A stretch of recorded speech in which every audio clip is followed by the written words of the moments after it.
Můj profil na Instagramu prošel významnou proměnou.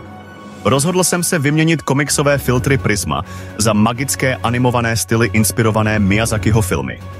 Představuji vám nový vzhled mého feedu. Instagram je krásná vizuální platforma, kterou jsem si uspůsobil k potěše svého oka. Miluju japonské animované filmy a moderní grafiku, a to všechno mi Instagram nabízí. Ale je čas na změnu. Umělá inteligence mění všechno. Objevil jsem úžasnou aplikaci Glam, která převádí nejen fotografie, ale i celé videosekvence do nepřeberného množství animovaných stylů. Pro fanouška animáků je to doslova grafický ráj. Rozhodl jsem se proto změnit vizuální styl a nahradit ho snímky inspirovanými Miyazakiho animáky. Potřeboval jsem však odlišit starý styl od nového. A tak vznikl trojpříspěvek, 3 po sobě jdoucí posty, které vytvořily nápis New a současně oddělovací pruh. První post v novém stylu je moje selfie z dubna 2024.